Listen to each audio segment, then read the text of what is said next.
What's up, everybody? Welcome to Philly with John Marks on PHLY.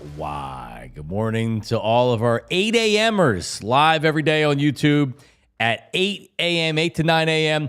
Also, if you're watching on Xfinity or Roku possibly, Samsung Plus, all of our TV viewers, good morning. Hello. Watch on TV, watch on YouTube, get involved in the chat as our 8 a.m.ers, our mad chatters. Good morning there, K-Red. As we're live on a Tuesday morning, Tyler Zulli is back today as we get closer to opening day. 2 days away down in Washington. And just remember, if you're on YouTube and you're subscribing, bam, awesome, thank you. But also like and comment, right? Like the episode, comment. If you're watching later on, because not everybody watches live at 8 o'clock, we understand that. It's perfect. Just watch whenever you want to, and then comment. Comment. Tell us what you think of what we're talking about, all right? Okay, so 2 days away from opening day. I thought it was very interesting yesterday. Shout out to my old company, WIP, and the midday show of Joe Giglio and Hugh Douglas. Simply by putting out a tweet that said, "Are you putting Rob Thomson on the hot seat this year?" Not even he's on the hot seat. Not even I'm going to fire him. Not like, are you putting Rob Thomson on the hot seat this year? And because the Eagles just won the Super Bowl, everybody wants to assume positivity in Philadelphia sports. That's not the reality of it. Like everything is its own separate entity. And right now, the Phillies are the Phillies. And it has little to do with what the Eagles did a couple months ago, 2 months ago, 1 month ago. God, it was only a month and a couple days. And I think that's okay, right? So asking the question of, is Rob Thomson on the hot seat or is he on your hot seat? Well, he's not on my hot seat, and I don't think he's on the hot seat. But that doesn't mean that he's not under pressure to win. It's a long season. They just left Florida. They just had their final spring training Grapefruit League game yesterday. So to already go into a season with the mindset of, oh, is Rob Thomson on the hot seat? I get it. And that's not the way I live, right? I mean, I can tell you that Nick Sirianni was on the hot seat at the beginning of the season. And look what the Eagles did. Eagles won the Super Bowl. But he was legitimately on the hot seat after coming off of last year. A slow start would not have been good for Nick Sirianni. And we were talking about after going 2-2, like is he in trouble, right? And then the rest is history, and they went on a great run, and they won a Super Bowl. It's not like that with Rob Thomson.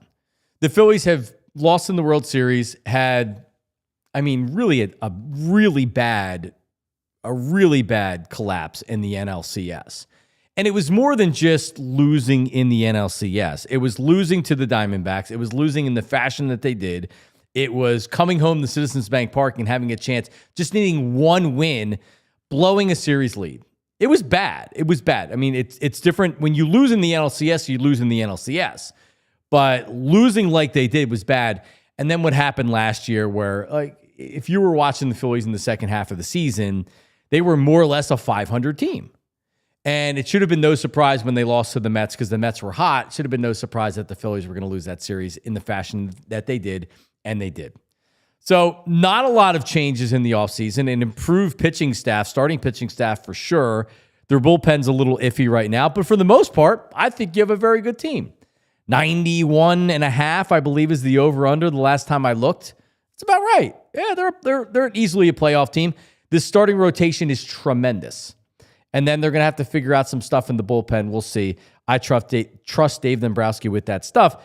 And on March 25th, nobody wants to say, hey, really, it's going to be, well, we got to wait and see what happens when they make the playoffs, because is the team playing well? Is the offense hot?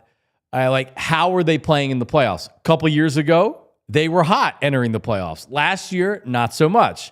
But this team is going to be carried by their veteran offense that hits lots of home runs and their starting pitching staff. Probably the starting pitching staff or the starting pitching staff first. But this is still a good team, right? But back to Rob Thomson. How much pressure is he under to win this year? Well, Tyler asked me something very interesting when he came in. He said, if the Phillies lose in the NLCS this year to the Dodgers, what is your reaction? What are you saying? And of course, the details matter.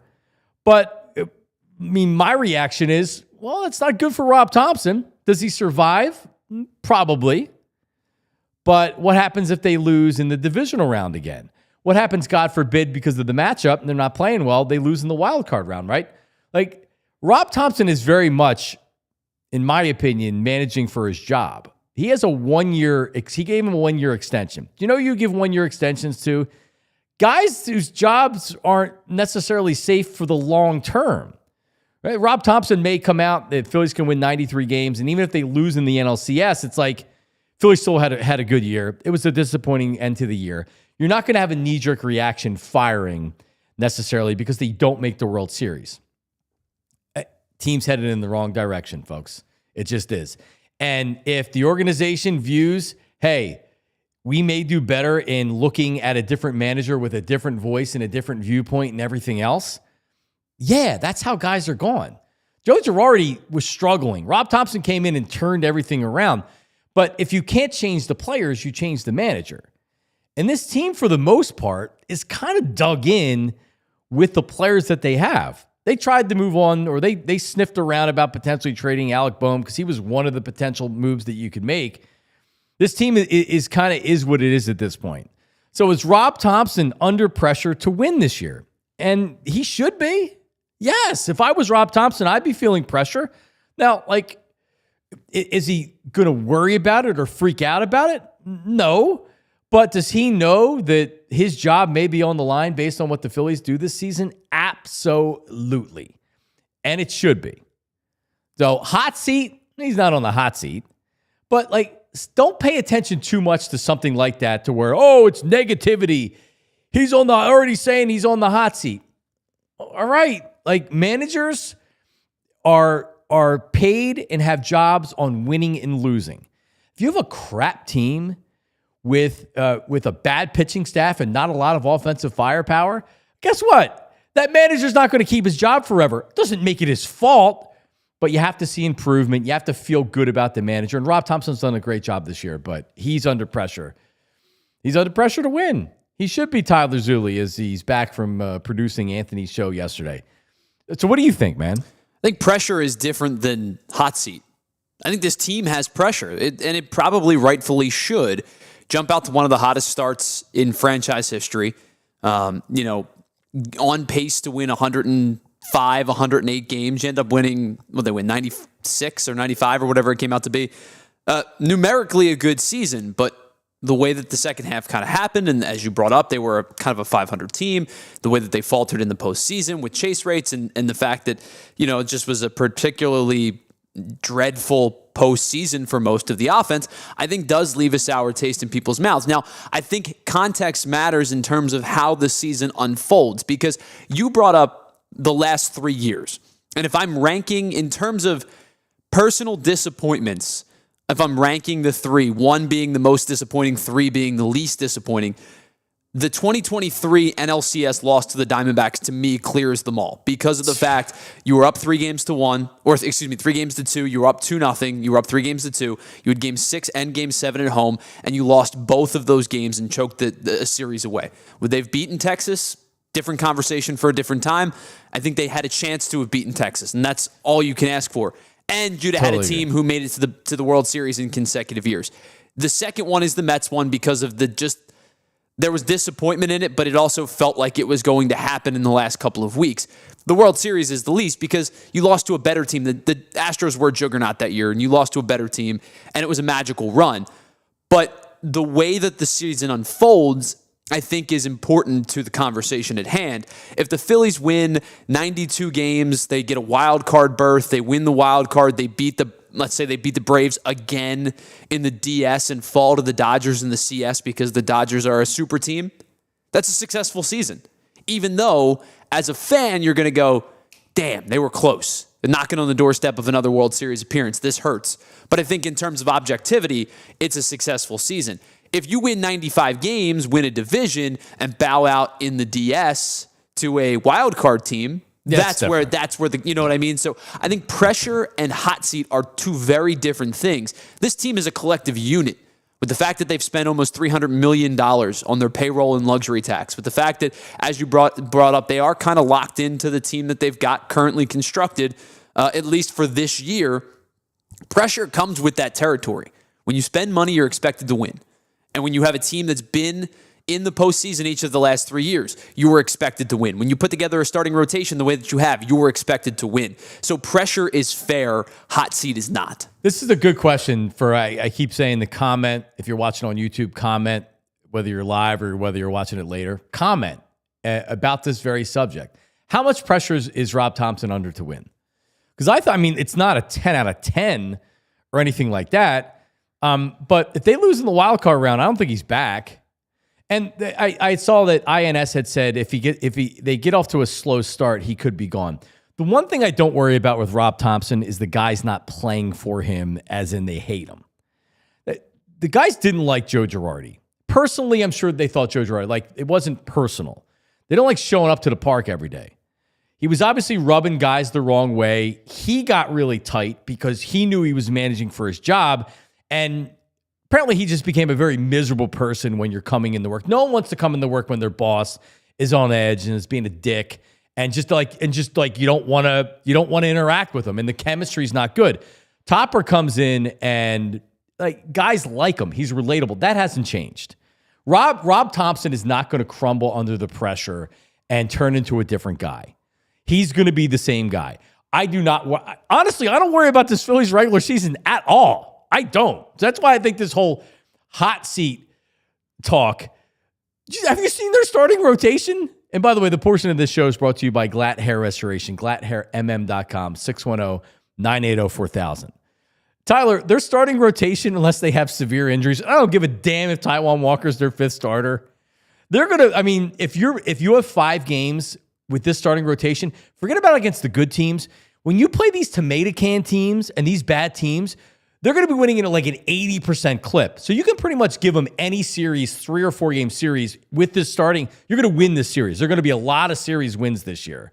So I do not worry about the Phillies regular season at all. Yeah, I'm not worried about a slow start. Let me ask you this question. If you were to go up against any of the teams across Major League Baseball and said you have a 3 or 4 game series, assuming health, right? Because that's the one thing you can't project. Assuming health, how many teams would the Phillies not have a clear-cut, definitive starting pitching advantage over?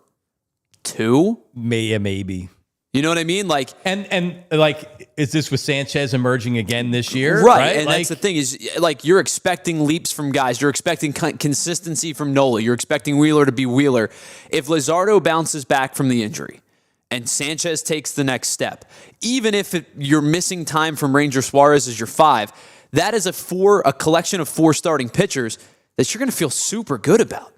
Right. And again, I think you bring up maybe the Dodgers because they have a ton of depth. You know how high I am on the Mariners rotation. After that, I don't think there's any that even get to the level of what the Phillies have put together. No, I agree. Yeah, I feel really. I feel, even though I think the tenor and the tone of the fan base right now is bad taste from last year. And bad taste from the year before. That Diamondbacks loss is bad. It's bad because there was a simple adjustment made by Arizona and the Phillies had no answers. And I think Bryce Harper, I forget when he said this, but he talked about getting outplayed and outcoached in that series. You come home and need 1 win at home in NLCS to go to the World Series. Like Tyler, you had said, I always love the people who are like, hey, well, you weren't beating Texas anyway. Who cares? It's not about beating Texas. It's about beating Arizona. So You're going to just write it off because, you weren't going to beat Texas, which is BS, by the way. I don't believe. Before they fell apart in the NLCS, they were hitting at a historical pace. Do people not remember what Castellanos was doing and Schwarber and the rest of the team? It was historic. Yeah, I think if you asked me that week before, are they going to beat whoever comes out of the AL? I'd have said, yeah, I think so. I think they might win the World Series. If you ask me 2 years removed, would they have beaten Texas? Texas was in surface of the sun hot. Maybe they don't win that series. Maybe they were just destined to win the World Series. Texas was that year. Sure. But again, you're not having these you wouldn't have the gripe about how you bowed out. And again, it's how you bowed out, right? Up 2-0, up 3-2. That hurt. That sticks with people. it's not about you wouldn't have beaten the Rangers. It's about you lost to the friggin' Diamondbacks and you needed one win at home or the last two games. All right, one other thing here, and then we'll do some more Phillies in Block B as well. But here's another reason why Rob Thomson should be feeling the pressure. Does everybody realize how much money the Phillies are spending? Remember the Juan Soto talk? And I've seen, and I still see it, the Phillies really aren't committed to winning. They didn't bring Jeff Hoffman back. Juan Soto. They didn't pursue Juan Soto. The Phillies have the third highest payroll in Major League Baseball, behind only the Dodgers. And they defer all that money, and that's how they get all these stars. And the Howie Roseman of baseball. If the Phillies wanted to defer $1 billion, they could. But $322 million for the Dodgers. The Mets, $312 million at 2. The Phillies are spending more money than the New York Yankees. $278,584,284. They don't give cents. I don't think they have cents. And the Yankees then $3 million behind that. If you go to the fifth team, it drops significantly. It's like $40 million less for team number 5. The Phillies are spending big-time money. Now, competing with Los Angeles and the two New York teams on a payroll level, I'm just telling you, John Middleton, listen, man, I salute you. You are spending big-time money. Now, you can only do that if you're filling the stands and they're making money, or at least they're breaking even. John Middleton, I loved when he said that, no one's going to care how much money he has left. We're not going to care how much money he has left when he dies. He wants to win. He wants to win. And please recognize how much he wants to win. That's a big-time payroll. But it's also Dave Dombrowski. He can write big checks. So Dave Dombrowski's under pressure to get out of the divisional series, to get to another World Series. And Rob Thomson, of course, is feeling that pressure as well. This team is built to win right now. This team has a payroll that is built to win right now. And, it's the expectations should be the expectations, is to win a World Series. Is it reasonable to expect the Phillies to win a World Series? Yeah, it is. Are they favored to win the World Series? I think any time that you go in and you're one of the top 5 or 6 teams that are favored, or when you look at odds to win the World Series, if you're one of those top 5 or 6 teams, then yeah, you should have the goal. We're trying to win a World Series. We can win a World Series this year. And this team can win a World Series. It can. I'm not looking at this, even though I'm not necessarily expecting it, just based on what I feel like is the window of opportunity for the Phillies. It feels like it's closed a little bit more heading into the season. We all know how this works out, ladies and gentlemen. The team gets hot at the right time. They have very good starting pitching. And if they can figure out their bullpen. Expectations, Tyler, for this season for the Phillies? Should be high. I think that their playoffs are the floor, right? I think that that's unless something, again, you can't predict health, but unless something catastrophic happens, the playoffs should be the bare minimum. And then you're talking about elevating from there.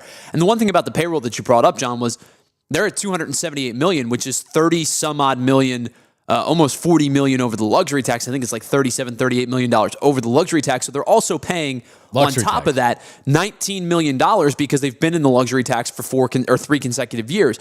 The cash that they are spending on this team is almost $300 million. It's a willingness to spend money. John, they went from, in 2021, $190 million. They were the 5th highest paid payroll in baseball. Since that time, they have been no lower than 5th across Major League Baseball and have spent $244, $245, $246, and this year $279. And that doesn't include any of the luxury tax considerations. They have gone from 2021 to 2025, and they've spent an extra $89 million in 4 years. They spend, man. They have a willingness to spend. This is not for a lack, the not bringing home a World Series is not for the lack of spending. It's just for the lack of success currently. All right. Well, coming up, we'll give you a Taijuan Walker update, whether you want it or not. Also, Matt Strahm with one of the odder injuries that you'll see. He wasn't able to pitch yesterday. We'll tell you about that as well.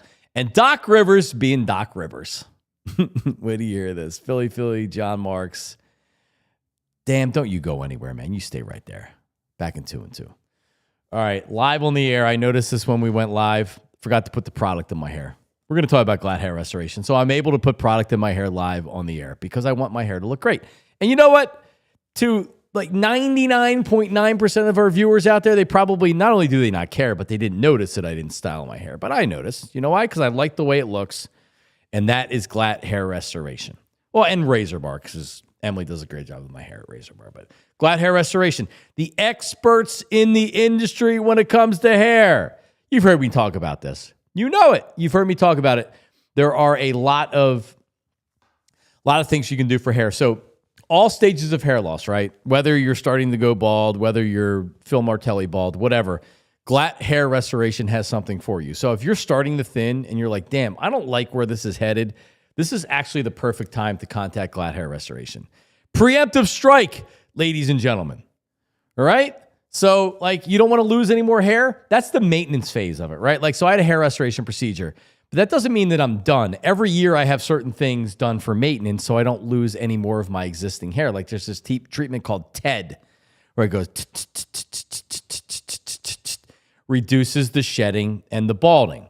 PRP and stem cell, things like that, right? To where, like, you're encouraging your hair to grow and to not continue to fade.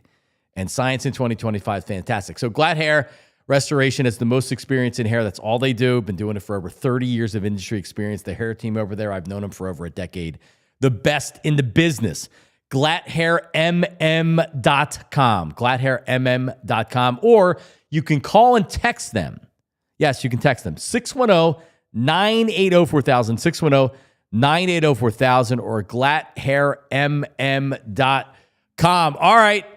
Listen, and we have a new feature that we're gonna have on the program coming up. So don't go anywhere on that. But it's involving BetPArx. Yep, 16 teams are remaining. All right, Thursday night, the Bet Sportsbook and online casino as you covered for college basketball.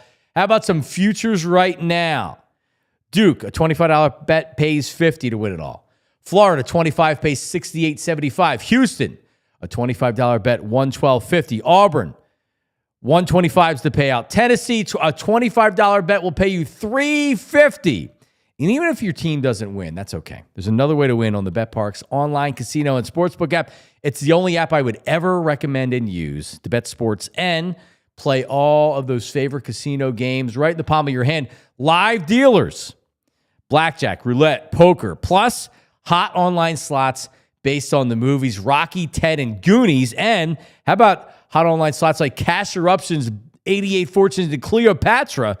And then they have slots that are based on their favorite streaming shows. And Tyler's addicted to Breaking Bad, Peaky Blinders, all your favorite classic casino games from wherever you are. And new users get up to $1,000 casino bonus back if you're down in the first 24 hours. BetPArx.com. Download the app right now. Enjoy all the action and excitement from the casino at your fingertips. You must be 21 and in PA, New Jersey, or Michigan for the BetPArx app. Gambling problem? Call 1-800-GAMBLER. So there you go. Were you a Breaking Bad fan? So Tyler Zulli? I did not watch Breaking Bad when it initially aired. I have frantically tried to catch up, but my efforts have kind of been stalled a little bit in the last couple of months. But yeah, it's one of the greatest shows ever. I never watched it when it first started either, and then towards the end, I started watching it. And I thought it was good. Don't get me wrong. I thought it was good. But yeah, but you don't like anything. It's been pretty noted. You don't like anything. You don't like this. And I don't like movies. Let me rephrase that. You don't like to sit through long movies and long shows. So I'm surprised you stuck with it because it is it's like 48, 52-minute episodes, and there's a lot of them. I'm surprised you stuck with it. Yeah, but that was on broadcast TV, no? Yeah. Was it like a commercial? So an hour-long show should be 43 minutes. When you stream it, it's like 40 whatever. Right. So I still watch like the first 48 on A&E. I DVR it, so that's like 43 minutes. When I do dishes at night, that's like an episode. See, my mom does the same thing. My mom is like I'll just DVR this show that's live now and I'll watch it tomorrow. And I'm like, but why not just watch it now? Efficiency. Yeah, but you're not doing anything. You're watching something Yeah, else. but why do I need to watch it live? It's not pertinent that I watch it live. You don't, as long as it's not a sport or an event that like you need to see immediately. I don't watch any TV live. Other than sports. Other than sports. I watch like it used to be Sopranos on a Sunday night. I would, like go over to my buddy's house. We'd order from the pizza joint. Sure. And then you're watching the Sopranos live. I haven't done that with anything. Interesting. I can't even think other than sports anything that I actually watch live, because with Netflix they release it, right? Like it's a release at a certain time. I'm trying to think of the last show that I actually watched. I want to take this a step further, if you don't mind. Outside of going to see a movie with your kids, right? Because I know you probably do that to go see a kid's movie or something. Correct. What's the last movie as an adult you intentionally went to go see in theaters? I have no idea. I figured it was. You have to think about. All right, so let me see if what was the last movie we saw in a theater? In a theater, not kids. It might be a decade. Might be a decade. Wow. Okay. I did like it. My wife's kind of the same way. I don't know. Like I live a miserable existence for the most part. There's not a lot of quality to my life other than my kids. And episodes of Cops. You listen to, so you're still a big audio. Yes, I listen to a lot of audio. You love, stuff. And so you'll send me stuff. You're like, oh, I was listening to Boston Sports Talk. I'm like, what? Yes. Overnight shows. There's a non-sports show that I listen to out of LA. That's a morning show there. So I'll tune in to see what they're doing with that. Yes, I do listen to. I don't get great enjoyment. I love. You know what TV shows I watch these days?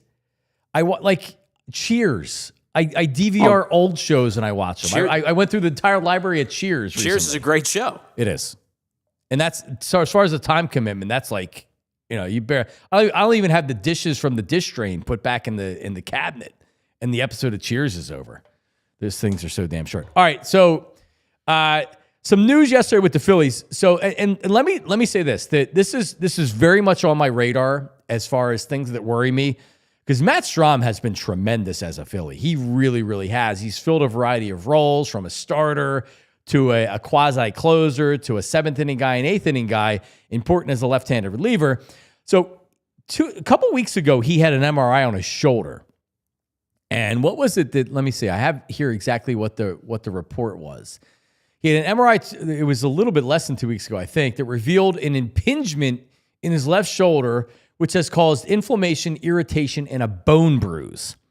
So he was supposed to pitch yesterday, and the results of how he felt afterwards and how he pitched in the game was going to dictate whether he made the opening day roster or he started the season like Ranger Suarez on the IL. So and yesterday was the last game of the spring for him. So I was paying attention because I wanted to see what happened with Strahm, and he didn't pitch yesterday. So more on that in a second. But I'm just saying this is trouble. That he's having shoulder issues towards the end of spring training, and he got an MRI, and then he didn't pitch yesterday to try it out. So just keep an eye on this. To me, this is problematic. But he didn't pitch yesterday because when he was packing his daughter's toys in a box and jammed the cardboard between his nail and his finger. So I've actually done this exact same thing where you kind of go into the box, and don't make this what it is. You go into the box and you get the cardboard. It's like the jagged, sharp edge of the cardboard underneath I don't know which finger it was for him, but I've had it my thumb and my middle finger, and it's sharp and it cuts it. And now it's bleeding. And it's an odd injury, but certainly after that happens to a pitcher, you don't want him out there throwing the ball afterwards. So he said he had said that he was going to have to buy a house so he doesn't have to pack again. He's going to buy a house down there. And it's also his second packing injury of the spring, apparently. So I don't think this is going to affect him for Thursday, I guess. But Tyler, have you ever had an odd injury or illness or anything like that? Yeah, I'm trying to think of I guess illness, the weirdest thing that I ever had happen, and I apologize, it's going to sound a little... it's not that gross, but it's kind of gross. So we went on vacation one time, and we went snorkeling, and you get the mask and the mouthpiece and all that kind of stuff. And I guess it wasn't cleaned properly or something happened. So we got home.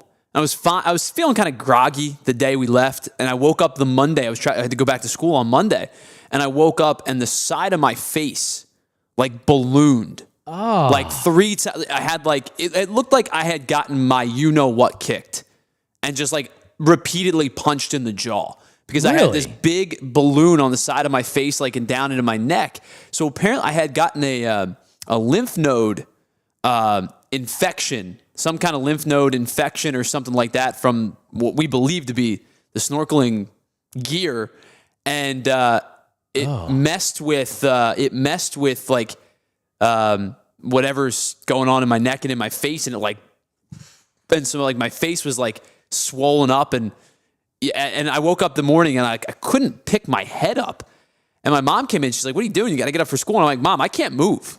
And she's like, "What do you mean?" And I like rolled over and showed her because it was on like the far side by the other side of the door. And your mom has a medical background, and right? My mom has been a nurse for 30 years. Right. So my mom sniffs through the BS of like, I don't want to go to school, right? It's like, you got to have 105-degree fever or you're going to school. Right. And when I rolled over and showed her, she was like, whoa, like that. She had like no words.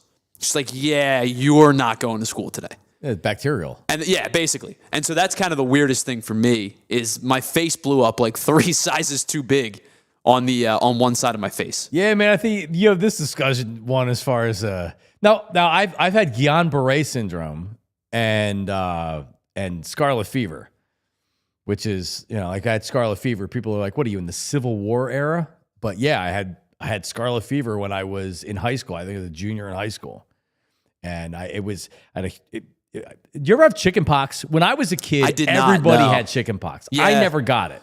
Yeah, I think the millennial generation is probably the one that really stopped hitting. Because everybody got it when I was a kid, and then you had the herd immunity or whatever. But like everybody had chicken pox, and there was like, and you would see people that have scars because they scratched the chicken pox. So I had like not chicken pox, but it was a rash all over my body and was so uncomfortable. And the Guillain-Barré syndrome, I got sick and like I started feeling better, and then Guillain-Barré is where it like attacks your own body attacks your body, and I couldn't like feel my legs or whatever. But yeah, so Matt Strahm with a very odd injury, and we hope he's okay. Taijuan Walker, meanwhile, he pitched yesterday, not particularly good out of Taijuan Walker. Started off slow, was able to get out after 4 innings. His first 2 innings out there, 4 earned runs, 5 hits, 2 walks. Let's be honest about Taijuan Walker. Nobody really wants him starting. I could sit here and say like, "Oh, I'm glad that they have a veteran that can come in and make a start." Like, he sucks. All right. Anything that he gives you outside of 5 innings and 4 runs is going to be a bonus. So when he sucks, I'm not going to freak out. I'm just going to count down until Ranger Suarez is back. Now, when is his back going to be back? Tyler, I don't know if you felt the same way.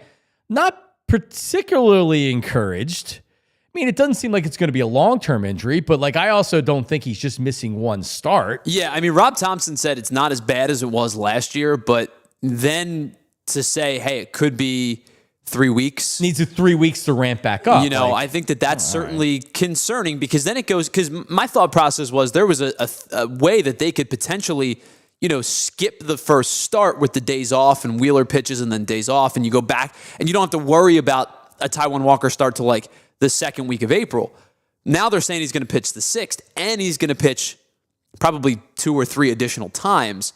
That's where my concern comes in, is this is not just a, flare up, hey, we're going to let you rest and recover and then ramp you up and you'll be ready to go and you're only going to miss 1 start. I think there is a conceivable way in which Taijuan Walker makes, 3 or 4 starts before we see Ranger Suarez again. Yeah. Yep.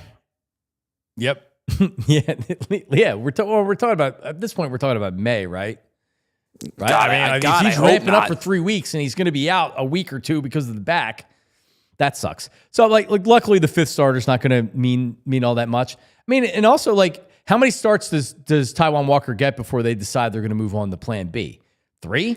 Well, I mean, first of all, what's plan B? And second of all, you're still paying the guy. Bullpen, maybe plan B. Right, but if you're putting him out there and he's throwing 80 pitches over 4 innings, and you're getting in your bullpen in the 4th inning anyway. Then but like, you know what they're going to do? They're going to try to get Ranger Suarez, and they're going to use up his arm and just go out there and essentially like, all right, we can't get into the bullpen today. Hey, Taijuan, you're going to have to give us 5 innings. He might give up 5, 6, 7 runs. Yeah, it's probably just going to be, take your butt kicking, right? Yeah. Well, I mean, fortunately for the Phillies, it used to be when they had a couple of those starters in the rotation. Not the case anymore. What was the other thing I wanted to get? Oh, so Doc Rivers. He actually says, we know Doc Rivers. Like, what's the first thing people think about when I say Doc Rivers? Just in general. If you were an above average basketball fan that follows the sport, not even in Philly, everywhere. If I said Doc Rivers, what's the first thing that you think of? Tyler, I'll ask you. Choke artist? Yeah. I mean, how many multiple series did his teams blow over the Sixers, the Celtics, the Clippers? Yeah, that's where I sit. It's pretty unanimous. He's won a title, and I'm not saying that Doc Rivers is like a POS or like a bad coach or whatever. Like, I mean, but yeah, it's the choke artist. I think all intents and purposes, he seems like a good dude. Yeah, he is. He's a good dude. I think that there's a track record now of him having not having a ton of success in the postseason when you had an opportunity to win a series. Up 3 games to 1, whatever the stat is, because it accumulates every year. So Doc had this to say about it. Doc believes he actually deserves credit for losing so many series when up 3 games to 1. You can't make this kind of stuff up. All right, here's what he said. He said, quote, "No one tells a real story." And I'm fine with that. It's unfair in some ways. I don't get enough credit for getting 3 wins. I get credit for losing, I always say. What if we had lost to Houston in 6? No one cares. One of the things that I'm proud of is we've never been swept. All the coaches that have been swept in the playoffs, my teams achieve. A lot of them overachieve, and I'm very proud of that. Yes. In NBA history, there have been 13 blown 3-1 series leads. Doc Rivers has 3 of them. He's also 6-10 in Game 7s. Yeah, like sometimes stats are deceiving, right? Like sometimes you look at it and it's like, yeah, but that's not really indicative of the coach or the player or whatever. It is indicative of Doc Rivers. It just is. But he deserves credit because Tyler, they won 3 games. If he would have gotten swept and didn't get it to 3-1, then people wouldn't even bat an eye at it. There wouldn't be this stat out there. The fact that he wins 3 games in the series sets him up to look like a fool because he's blown so many 3-1 leads. I mean, are we really moving benchmarks that much now? It's like, well, we made the playoffs. Well, I won Game 1. Like, is that the calling card for Larry Brown's Sixers? Is they won Game 1 and then proceeded to lose 4 straight? They didn't get swept. They didn't get swept, John. Like, is that where we're at now, where we're saying, listen, Doc Rivers is one of the great coaches of all time when it comes to accumulating victories and sustained success. He's had some great teams. When he brings up the point of overachieving, I think his most overachieving teams were his Magic teams, right? That's really what he's talking about. Right. Because one of the leads he blew was in Orlando. They were up 3-1. He's going back 30 years now, 30 plus years. Like, so to the point of yes, he's a successful NBA coach and is going to go down as probably a Hall of Famer. But like you can't push the benchmarks back that far to say, well, we got to 3 wins. Oh, congratulations, I guess. Like, is that what we're doing? You know what? I see his point in what he's saying, as ridiculous it is on the surface, that like, and he's talking about the Orlando team. Like, they don't lose. They're up 3-1. That's overachieving. They should have never been in that situation. But also with an NBA coach, like, isn't it your job when you're up 3 games to 1? You know a counter is coming. You know that like, isn't it you can't lose those series like that. Listen, Doc kind of is what he is. I'll tell you what, Doc Rivers, Nick Nurse, I kind of yearn for the days of Brett Brown. So Doc Rivers is well over 300 games over 500 in his career. He's got 1,154 wins. He has 221 playoff games. He's 113 and 108. So he's 300 games over 500 in the regular season. He's 5 games over 500. And it's not like he's played 12 games and he's, 8-4. Math doesn't work, but you get what I'm saying. Right. He's 221 playoff games. He's 5 games over. Like, you don't get to claim 3-1 moral victories. It's a moral series victory. Dave Dewar has an interesting comment that says getting swept's less embarrassing than blowing a 3-1 lead. Agreed. Because if you get swept, you're outclassed. You have no business winning that series. If you're up 3-1, you have business winning that series. You just have to win one more game. All right, coming up, the debut of the BetPArx Parlay of the Day. That's right. We're going to be giving out free money. Potentially. Hey, listen. We killed our NFL picks, didn't we? Collectively, Tyler started off really, really hot. I got hot as the season got going. All right. Can we continue it with the BetPArx Parlay of the Day? That is coming up. Also, Pat Egan, our old buddy Pat Egan, who was on the Phillies show, PHLY Phillies on Friday. He plays beer league hockey. He got cheap shotted. It looks like an Eric Lindros, Scott Stevens type play. We have the video for you. This is no joke. Wait till you see this. That's coming up. Also, a little NFL update here, as it looks like the top of the draft here is starting to figure itself out. The mocks are out, and we'll tell you who's being mocked to the Eagles. That's all coming up. Philly. John Marks, don't go anywhere. All right, well, let's start off with Rothman, and then we'll, because Tyler's got to tell us something coming up in a second. Rothman Ortho, I was actually telling the story before the show of when I broke my finger. This is like 25 years ago, playing football, and it's just like this innocuous throw by my friend. I tried to bat it down because it was behind me. Boom, it hit at the PIP joint.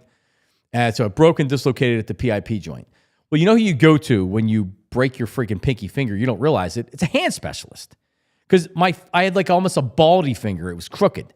And they had to straighten it out. They had to put a splint on it. I had a freaking cast on my...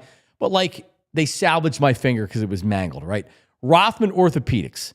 They have a doctor that is laser focused. They have a team that is laser focused for each body part. That's right. So whether it's your knee, your shoulder, your elbow, your hand, your thumb, your finger, right? You're not just going to go to a doctor. You shouldn't just go to a doctor that's like, oh, yeah, we'll fix you up, right? Rothman has a doctor that is focused, that is an expert in your body part, right? So if you need a hip replacement, knee replacement, ankle replacement, you've done something bad to your knee, fractures and things like that, man, Rothman Orthopedics is the place to go. If you're dealing with a nagging or a minor injury, right? You may be out golfing for the first time this year, you're out running, and like you're trying to get ready for spring and for the summer, and you're like, man, I need another day. My knee's really bothering me, or I can't play golf again. My shoulders bother me. My elbows bother me. RothmanOrtho.com/PHLY. RothmanOrtho.com/PHLY. Get you fixed up. The experts in orthopedics in the Delaware Valley. Over 30 plus convenient offices, urgent cares, and walk-in centers. And I am a patient as well. RothmanOrtho.com/PHLY. Tyler, what do you got? Yeah, let me tell you about our friends over at Shady Rays, because I don't know if you took a look at the weather report for this weekend, John. 74 and sunny. You brought up golf. I think a lot of people are going to get out on the golf course for the first time this Saturday. And if you do, you need some eye protection to keep your eyes shaded from the sun. Well, I can't recommend Shady Rays enough. 300,000 people have rated them 5 stars, as they are an independent sunglass company that offer world-class products. Durable frames, crystal clear optics, polarized lenses. You know I need my polarized lenses with the sun coming out as the summer starts to get a little bit closer. So whatever your outdoor adventure is, hiking, camping, as I said, playing a round of golf, going to the ballpark, whatever it is, you need to protect your eyes. People, your eyes are important. So get in on the Shady Rays trend that is sweeping the nation. And the best part about Shady Rays, if your shades ever go missing or take an unexpected hit, don't worry about it. They have the most insane protection in all of eyewear. Every pair is backed by their lost or broken replacement.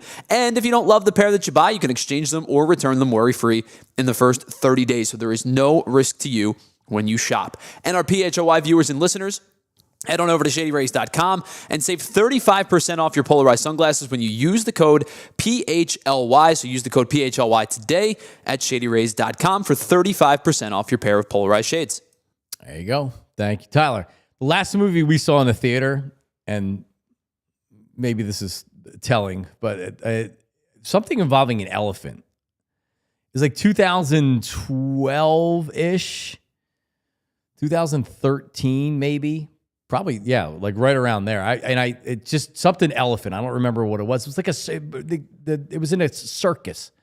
It was based in a circus, and it was like a love story. I tried to Google it real fast. White elephant? No, I don't think that's it. Anyway, so it's been 2012 or right around there. Last time I went to see an adult movie in a theater. There you go. What was the last movie you saw in a theater, Tyler Lazuli? Like, what are you talking about? So this is probably a cheap way out, but like my dad and my brother and I, we go to see every Marvel movie in the theater. So like that's just something the three of us do together. I don't know if they count anymore because there's 700 of them. But that we do that. And then I guess probably other than that, if it's not a Marvel movie, I think we went to go see Evil Dead Rise in theaters, which I think came out in 2023. Water for Elephants. Thank you, K-Red. 2011. It was a good movie. I enjoyed it. It's a good movie. It was emotional.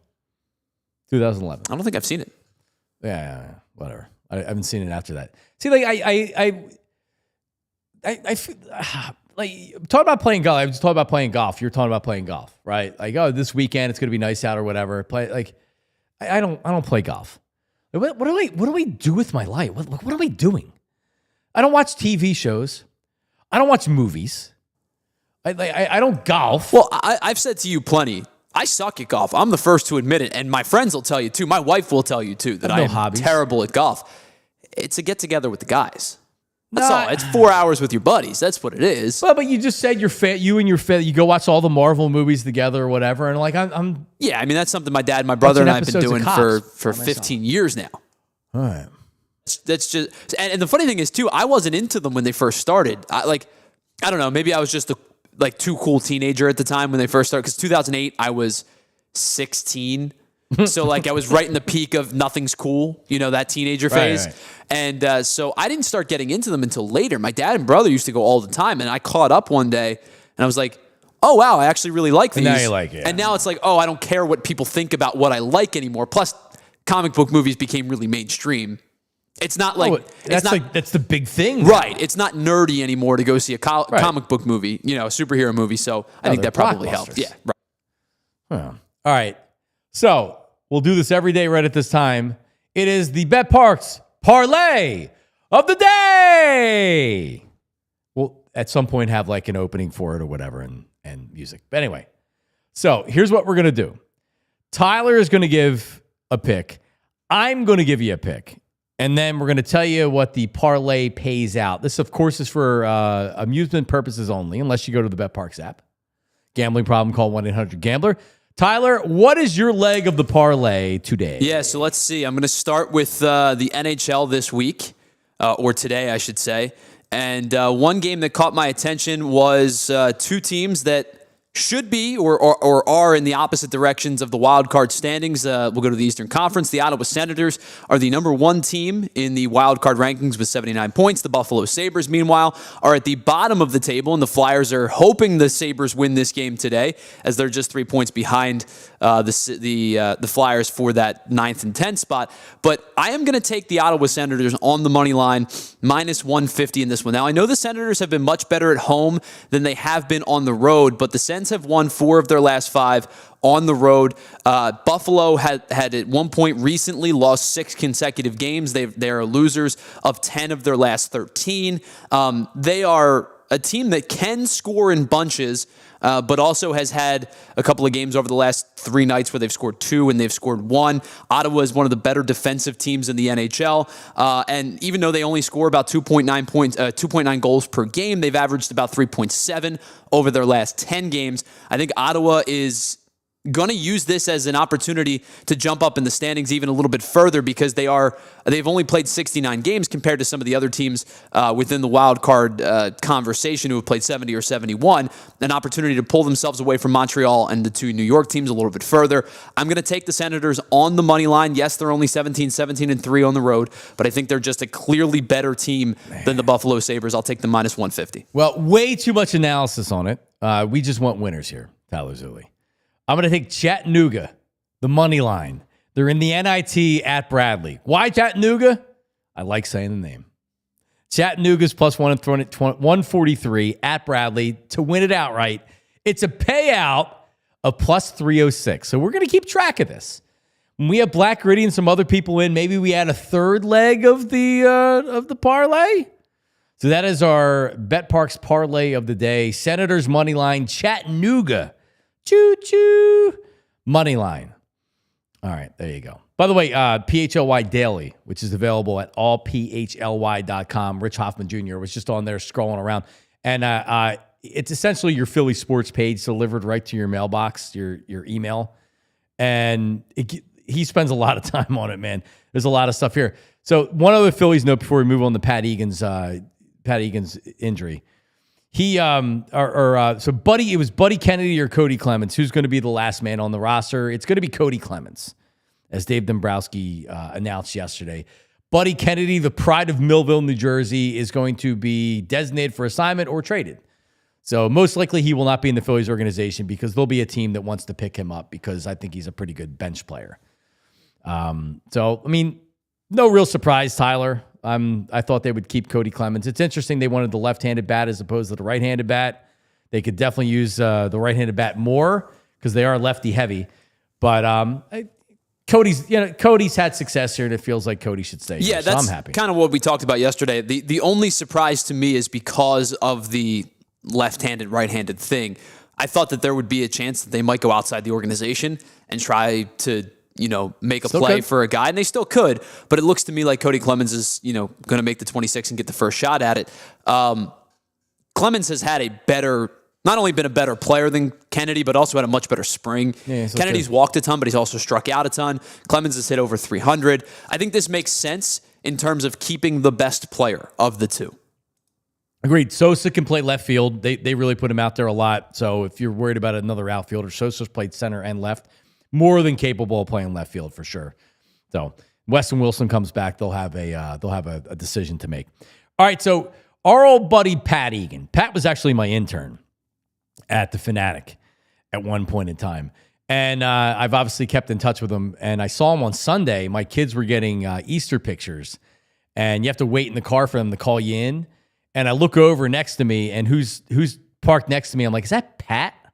And it was Pat Egan. I texted him, and I said, look to your right. And he looked over. He's like, holy crap. What are you doing here? But anyway, so I saw him post this.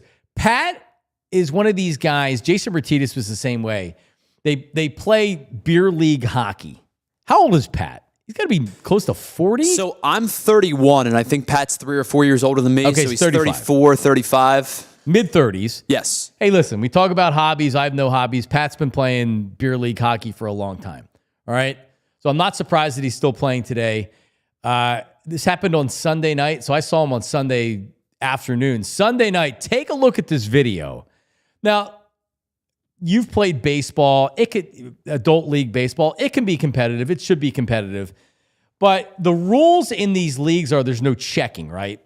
And I think that maybe there can be some physical play over by the boards. So you're obviously not making a run at somebody and checking them into the boards or whatever. So look at this. This is from Sunday night. This is Pat Egan. He'll be carrying the puck. I don't know if he's a puck carrying defenseman or he's a regular player. But do we have it? Do we have it here? So here comes Pat, and he's carrying the puck. Boom! And he gets flattened. So take a look at this.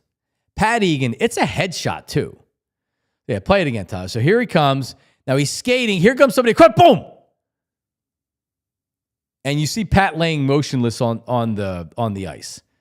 Now, in all seriousness, Pat is still in concussion protocol. Everybody comes over. They went over to the guy that delivered the hit. His teammates did, and they had something to say to him. But I would, and we'll talk to Pat later this week about it. Like, dude, he's got 2 young kids, man. What are you doing? I mean, this obviously isn't the most competitive league in the world. Like, man, what happens to the dude now? Like, Pat definitely, there's no doubt in my mind he had a concussion. He said he didn't remember any of it, which is the first clear sign that he had some type of a concussion. So he is, I put him in concussion protocol still. Pat. We hope that he's okay. But like, come on, what are you doing? Yeah, man. Like that's the thing is I have work tomorrow. Portion of this comes into play, right? Or I have kids or whatever the case may be. Sunday night, I have to be working. And here's the thing, man. Like it's a non-check league. Like you said, battling along the boards. There's something like that, a scrum down in the corner.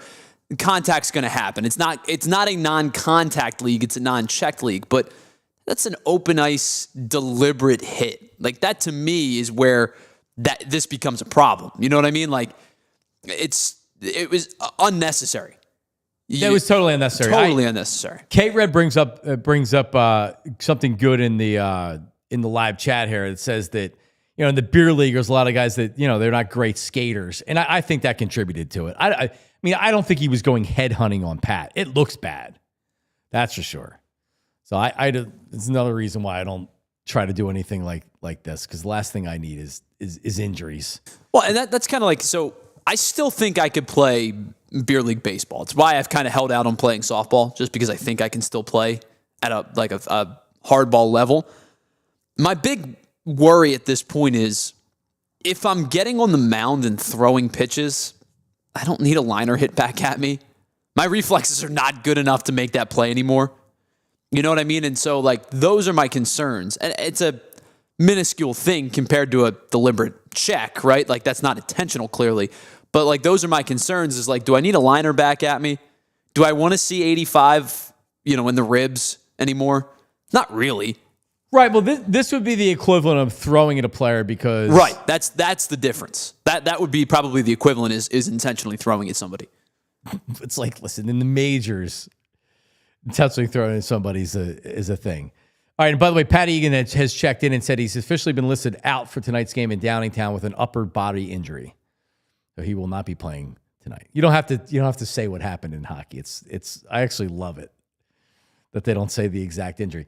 All right, so the mocks are out. Who's your mocker, for the record? Who's your favorite mocker? They're Tyler Zulli. I used to be a McShay. See, Fran Duffy, of course, but you mean nationally? Nationally, obviously, Fran is I'm getting hokey here with asking for the national mockers. Jordan Reed actually. Jordan Reed is really, my really favorite by far. I think he does an excellent job. I don't think he's hot takey. I don't think he has a shtick. I think he just goes and does stuff. Yeah, but nationally, I think Jordan Reed's my guy. And listen, I'm a Kuiper guy. What Kuiper's done for the business in the industry, where he just was more or less like a nerd, and all of a sudden he's doing NFL draft stuff on ESPN. The Tobin is ripping him when he was with the Colts. But anyway, the Eagles mock drafts right now kind of are what they are. They're picking at 32. Who the hell knows if they're going to stay there? Like, I see a lot of the safety from Alabama, whose name is escaping me at the second. But a lot of people are saying Malachi. Malachi Starks. Yeah, it's escape. Like, who nobody knows what the Eagles are going to do at 32. It's easy to just say, they're going to take this edge rusher, they're going to take this offensive lineman. That's the great thing, is that they could go in a variety of different ways. They could go literally, this is a best player available type situation, which is great because they don't have to reach for need. And even though the teams say they don't draft for need, they always do. And a shout out to everybody watching right now on TV. Go on over to allphly.com. Watch the rest of the show on Overtime. Hooah. That's right. Yeah, they don't have to draft for need, so that's good.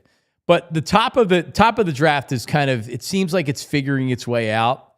So yesterday was Cam Ward's pro day. They had the pro day at University of Miami yesterday, and Cam Ward said afterwards that he believed he solidified himself as the top overall pick in next month's NFL draft. So back a couple months, the president, when they were hiring the new GM, had said that they're not going to pass on a generational talent just to draft a quarterback. And my reaction to it was, yeah, sure. Sure, you're not going to draft a quarterback. Now, the quarterback's got to be worthy of taking first overall. So I believe Cam Ward is going to go number 1 overall to Tennessee. Then what happens after that is kind of up in the air. Cleveland is in the market for a quarterback, but is it going to be Shedeur Sanders, or are they going to go with Abdul Carter, or will they go Travis Hunter? And I mean, just kind of my best guess right now is that they're not going to go Shedeur Sanders. I mean, honestly, it kind of seems like a quarterback that makes sense. Stefanski likes a guy that can operate his offense, but the floor is high, but what is the ceiling with Shedeur Sanders? And they do have Deshaun Watson under contract. They're paying him a ton of money. Do they wait a year and try to get their quarterback next year? Because they'll probably stink this year. Last week, Deion Sanders reportedly had said during he was a keynote speaker for some company in Chicago, and he had reportedly said during that speech that he hopes Shedeur Sanders gets drafted by New York. And I agree with him. I'd rather be drafted, even though the Giants have been a tire fire. I would probably rather have him in New York than in Cleveland. That's a bad owner in Cleveland as well. So if that's the case, they go Abdul Carter 2, Shedeur Sanders goes to the Giants at 3, and then at 4th, the Patriots get Travis Hunter, which would be a great pick for them at 4 because he can help out offensively. And he can, I think, start more as a part-time corner, and he could be a full-time wide receiver to start, or vice versa. You get the same sense, Tyler Zulli? Would you, if you were mocking it up right now, would that be your mock? It's really weird because I've seen, a lot of conversation recently that like Shedeur Sanders, if he doesn't go 3 or what do the Raiders pick? Like 6, I think. If he doesn't go 3 or 6, he might fall to like 22. I've heard second round, which I find complete BS. I don't think it's going to be the second round, but I do think there is a possibility that it could be, a team trade, one of the teams that either outperformed expectations or a team trades up, into the early 20s, mid 20s to take him. I don't know. I just think there's too many quarterback needy teams, whether it is the Giants or it is Cleveland, like you brought up. The Saints still need a quarterback. The Raiders still need a quarterback. I don't know if this is just like bluster to, pump other people up or to push his value down. He's, to me, still going to go in the first round. I would be shocked if he doesn't go in the first round, but I could see a way in which maybe it isn't until the high teens or the 20s. If those two teams, New Orleans and the Raiders specifically, don't end up taking him. Sure. Do the Raiders try to trade up with Cleveland? Does Cleveland want to move out of 2? Because if they stay at 2, they're guaranteed the best non-quarterback in the draft. I wouldn't want to move out of that unless you're giving us a ton in return. And then still, I'd almost rather have the player as opposed to at 6. That's a pretty big drop-off. So, I right now, I would mock it. I see. We should do a mock draft 1.0. I'll write it in crayon. All right. So Cam Ward goes 1. Abdul Carter goes 2. 3 goes Shedeur Sanders, and Hunter goes 4. And I think he's going to be a really, really good player. I would actually go Cam Ward 1. Abdul Carter goes 2. I think Travis Hunter goes to the Giants. New England takes a tackle or a defensive lineman.